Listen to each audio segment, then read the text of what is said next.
The Renew podcast features inspiring conversations between host Lauren Martin and influential women shaping the real estate industry. Renew is a rent-free initiative to unite and cheer on women professionals from every corner of the real estate world, coast to coast. All right, everybody, welcome back to part 2 of the Renew podcast with Liv. Liv, I'm so excited to have you back. We're going to be diving in to some of my favorite topics like the power of positivity and mentorship. So we're excited to have you back. I can't wait. I'm so excited to talk about these things and hopefully provide even just a little bit of knowledge, if I may. I would love that. So to get us started, each quarter with Renew, we're going to be rolling out different series. This series that we did this quarter was all around the power of positivity and really how to reframe your mind to take all the negative that happens around us and spin it in a way that we can find joy in. And I know that the world around us today has a lot of negativity. So I just want to hear from you kind of what the power of positivity means to you and how do you try to combat all the negativity in the world today? That's a great question. And I would say the most honest answer is that I don't always. I don't always combat it. I can tend to be, I think it's my artist side, but I can tend to really feel things deeply. So for me, if I'm having a bad day, sometimes I don't want someone to change my day. I want to have that bad day. I want to listen to my metal and I want to feel everything that I need to feel and write and get it out and, have a delicious meal with a big glass of cab sauv and just like I don't my phone's on D&D, and I think there's a healthy way to experience negative emotions. With that being said, I do think positivity for me is a lot more about uh, content of your conversations. So there's a time and place to talk about things that frustrate you. But what I would say is what I find where there's negativity a lot is people thriving on past situations. So constantly talking about the past, whether that's, past traumas, whether that's past hangups, things that had happened. And you can see that happen a lot in work too. Well, we did this before. And so, and it's like, okay, well, we're here now. So we got to work with what we have now. So I really try when I experience that, I try to redirect a lot. And then I am pretty vigilant about who I spend my time with as well. So I'm a huge proponent of protecting your energy. So if someone is an energy drain to you, generally speaking, if you don't look forward to seeing someone, that's not a good sign. So I have pretty good boundaries on like, hey, I'm busy, and or getting to a point where just maybe telling someone like, hey, our directions aren't aligning and, wish you the best. And then also realizing you don't have to do everything right now. So sometimes I tend to act as a, mentor, therapist, etc. to friends. And I enjoy doing that to a degree, but sometimes I'll have a friend who wants to talk about a situation, or I'll have, a queue of texts or calls or voice messages waiting for me. And sometimes it's just like, hey, I'm having a long week and I'll get back to you when I can. And part of that to me is generating positivity because you have to understand that, I'm a big fan of talking about self-betrayal because I think it's a very important thing. You have to take responsibility when you betray yourself to do things that you know are going to make you feel negative. Yeah. So I'd say those are the big things in my life. I do. And then additionally for me, you know, a huge subject, and I think this is one of the things you and I first talked about when we first met was politics. I don't have space for that in my life. And what I mean by that is, I'm first generation. So my dad's Iranian, my mom is Serbian.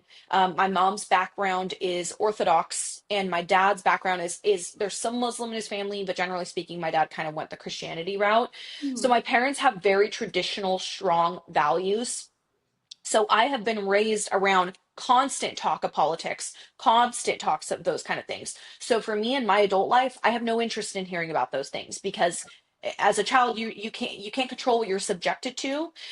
You can't say, "Hey, mom and dad, I don't agree with this," or "Hey, I don't want to hear you talk about this." Right? So Yeah. it's not an ignorance. I'm very aware of what's going on in the world, and I do my part to contribute to my community through supporting animals and, displaced people.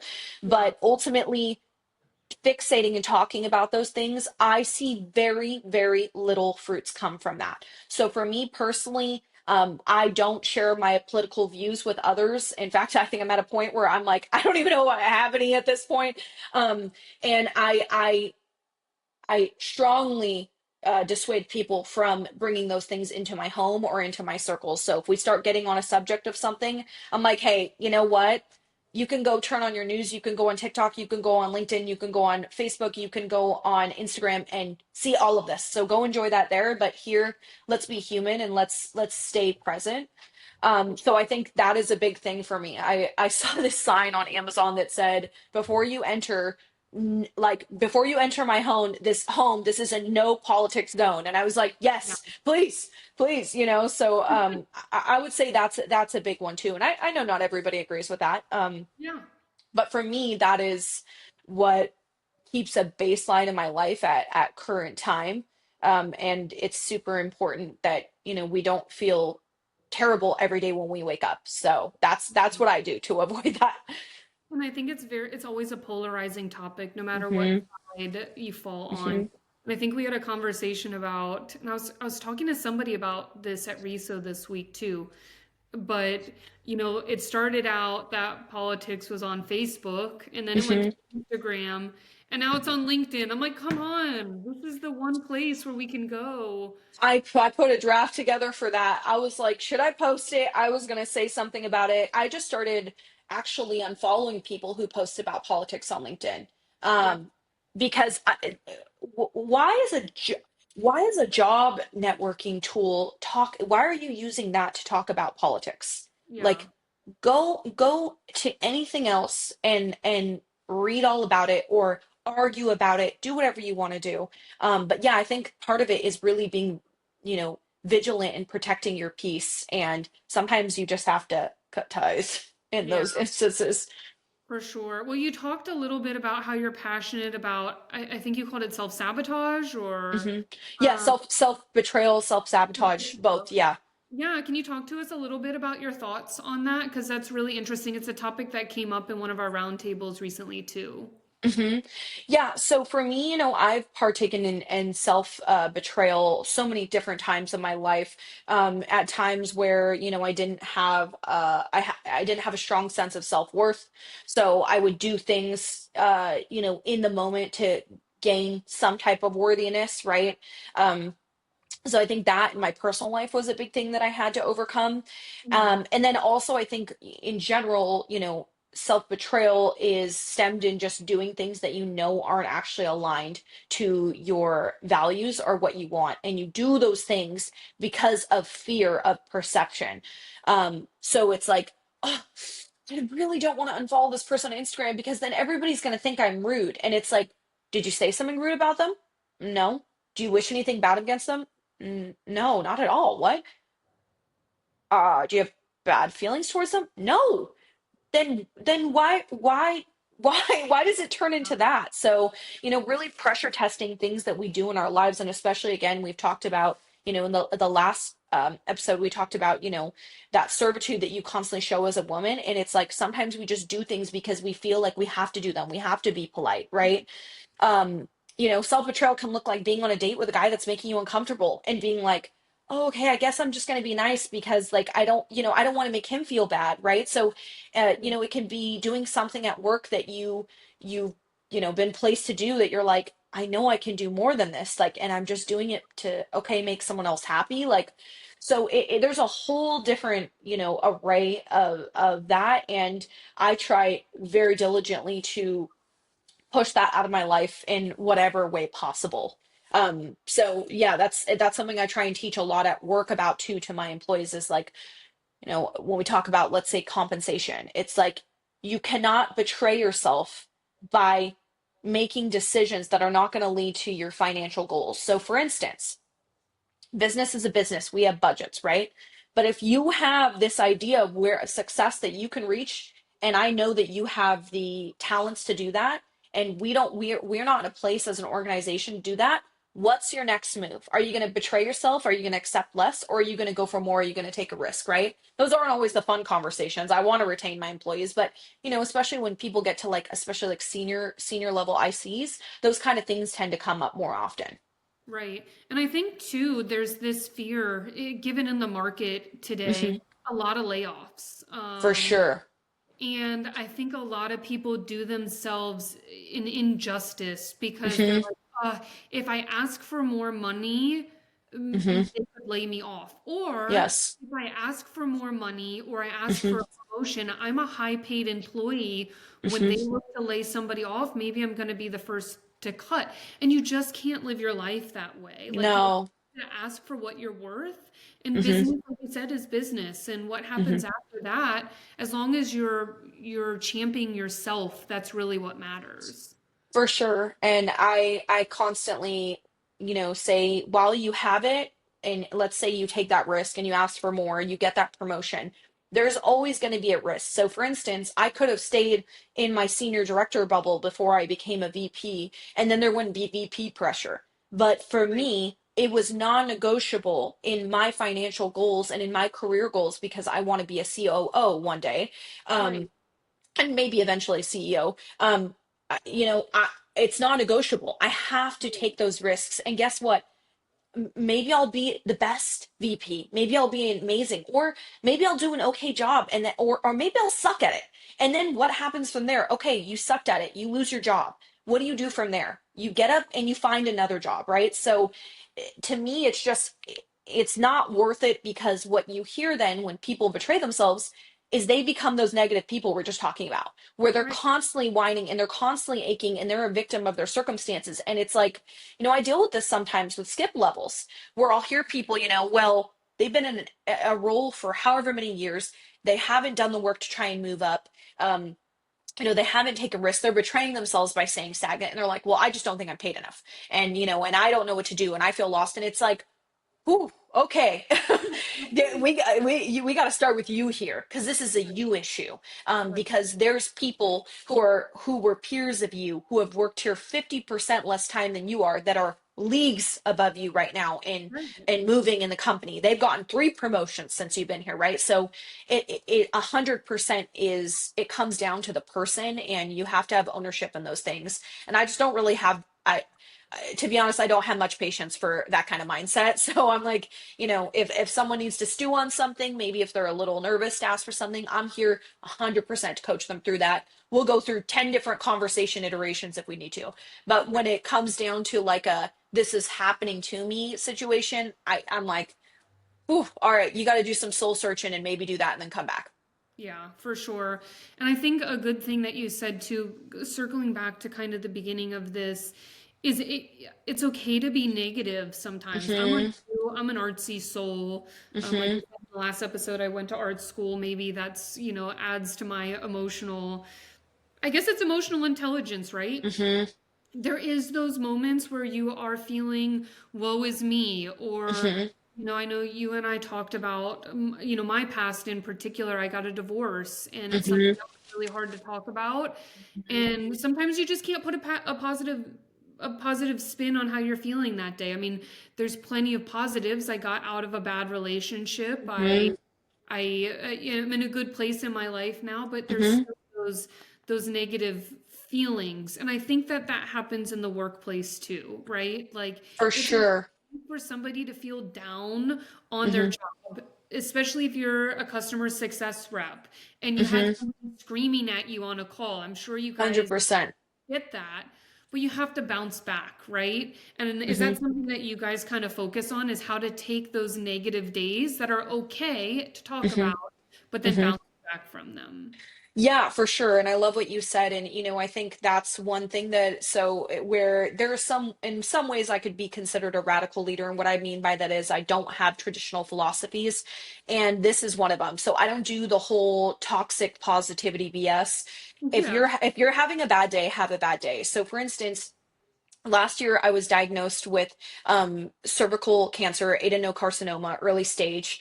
And I remember when I got diagnosed, like I felt like my world fell down. And, now with my lens out, it's like I can go, oh, it was early stage and, it was treatable by surgery and everything. But you hear the word cancer during your workday. It was at the end of one of my work days, and I actually found out over email because they sent the lab first, then the doctor called like an hour later. And I just remember like falling apart. And I actually went to my head of HR, who's like, it's just someone so dear to me. And I just cried in his arms. And we worked together for almost a decade, and he'd never seen me cry.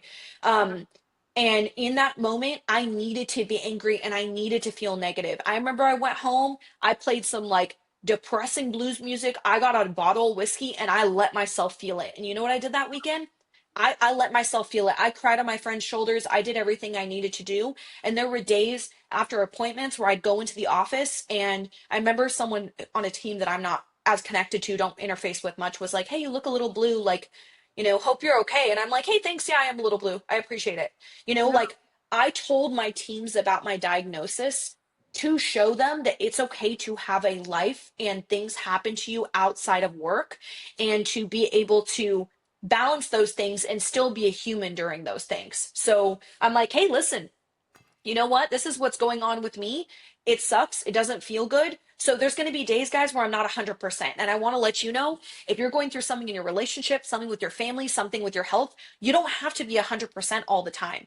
And in fact, that's where I say, take the time off. Don't go, and this goes in like what you just mentioned, where we were talking about like risking being a higher paid employee, getting laid off. Like, I don't want to use my PTO in case I need it. It's like, PTO is put there for you to use. And I can assure you, if you're in good standing at our company, your PTO is not going anywhere because you're not going anywhere. So take the time off. Don't do yourself a disservice by being in a terrible mood and bringing yourself to work. And don't do it to our clients, and don't do it to your teammates. Like, Yeah. take the time off. So yeah, for sure, we encourage that. We encourage like, one-on-ones. I offer skip levels twice a year to all of my orgs. So that's down like levels and levels, because I'm like, let's talk, let's get real. And I tell people during skip levels, I don't care, how many degrees separated we are. If you have a personal issue in your life that you just want like some counsel from, if you need a mama bear right now, I can be that. If you need a therapist, I can be that. If you need a coach, I can be that. So we really try and encourage people to be honest and real. And again, the only time where it gets to where we have to put a boundary is where someone gets in a victim cycle. Yeah. And I just want to say thank you so much on a personal note for sharing. I think you and I had kind of a heart to heart on the last call that we had, even Mm-hmm. podcast. And I shared with you too. I also was diagnosed with cancer when I was 25, and it's been continued on. I was diagnosed with a really rare form of immunomelanoma that just continues on. But I had people come to me, they were like, "Oh, it's just skin cancer. Like, that's not a big deal." And Insane. insane, right? And same to you, people are like, "Oh, you got it at an early stage," which, like, yes, that is a Mm-hmm. good thing. But Mm-hmm. when you're in the moment, like you said, when you hear cancer, it's like you don't, it's cancer is so untrustworthy, right? It's a very Mm-hmm. unknown Mm-hmm. thing, and you just don't Mm-hmm. know. And it's okay to feel. So thank you so much for sharing that with our listeners, because I was just talking to another person at RESO who was diagnosed with breast cancer a couple years back and hadn't really told anybody. And it's something that we should feel comfortable talking about how scary it is. Yeah, and there shouldn't be, that's one thing if I can leave any mark in my leadership journey, it's kill this like robotic executive slash leader slash high, senior IC mindset where it's like, "Oh, I'm here to grind. I'm always good." Like whatever, and it's like, "What? Ew." Like, Yeah, no, that's not how it is. Like, "Hey," like you just talked about, "Hey, I'm going through a divorce. This sucks. Hey, I just got diagnosed with cancer. This sucks." These are real things. We are human beings. Like, we are not bots. So it's okay to talk about these things. And in fact, we've lost a sense of community in this world. And right. it's so, so important to be able to have that. And I remember after I told my teams, it was like, man, those kids, love those kids, man. I was just like, cried my eyes out. And I'm not a big crier, but like, they're just like, we love you, Mama Bear. Like, we're here for you. They all surprised me with a happy hour right before my surgery. Oh, And so, and I'm so lucky I'm cancer free now, but it's like you said, you've dealt with this on and off. It's not always cut and dry. And no. it's like, oh yeah, no, it's early stage, she's fine. And it's like, no, I still have cancer in my body. I'm Right. still exhausted. I still have to get poked and prodded. I still have to do these follow-up appointments for probably the rest of my life, you know? Forever. So Right. it's serious. It's real, and we should talk about it. And why do we feel shame when bad things happen to us or people do bad things to us? Why is it Right. I'm embarrassed? Why is it I'm embarrassed that my marriage didn't work out? Why is it I'm embarrassed? Well, I don't want to tell anybody that I got diagnosed with this. Like, I really want to break that stigma because it's so unhealthy, and nobody can be authentic with those kind of mindsets. Yeah, I think that it's so like you said, you just have to break that mentality, and it Hmm. maybe not even just like an embarrassment, but especially once you're diagnosed with cancer too, it's like it feels like a weakness, right? Like Yeah. I'm gonna have Yeah. to be out of the office, I'm gonna have doctor's appointments. I had Hmm. a leader tell me at a past company once, "Oh, you're always sick. It really affects your work schedule. Like you can't schedule." I felt so guilty. Let me tell you this. I felt so guilty that That's I insane. had like 15 stitches in my arm from a procedure. I literally got on a plane the next day and traveled to go to a meeting because I felt so much shame in telling this boss that I didn't want to go. I couldn't go. And I ended up in the like urgent care because my stitches got infected because you need to take rests. And so Yeah, that I just is, oh, crazy. Sorry, go ahead. no, I was just gonna say, take it from Lauren, guys. Like, that's not, don't do that. And you have to trust your value. Now, if I've had performers who weren't great, who supposedly, would constantly, I never knew someone could get a flu so much. Okay. But that's a very small percentage of people that can abuse that. And it sucks that there's people that abuse it because it makes people with chronic illness or whatever else have this perception of not being reliable or dependable. One of my leaders on one of my teams has a chronic illness, actually, I think several, and she's incredible. And we know we make space for her when she has flare ups or when she has different things because we know it must be so difficult for her. Like, your leaders are supposed to support you through those seasons because you've given back so much, because you've shown that loyalty, you've put in that work, and it's just not okay. And it's crazy when you think about just past leaders. For sure, I had a very very toxic past leader that I remember. One of my best friends unfortunately took her life. I remember, the Sorry. day I found out, she's like, "Well, you need to stay. You need to finish your calls today." And I'm like, like, I can't, I'm just like, I can't imagine doing that to one of my Yeah, employees. Like, one of my employees guinea pigs dies and I'm like, I love you, I'm here for you, go send him a bouquet of flowers. Like, right. it's crazy to me. Like, I just can't imagine that, but it's this generation, it's us that's going to make that change to where there's humanity in like the workplace. For sure. Well, I just want to say one, I'm so glad that you're cancer free because we love Thank you. you. And Thank you. what an amazing journey you've had. And two, thank you for paving the way for the people that are growing and learning from you because we really do need to create a safer community, like you said. We need Hmm.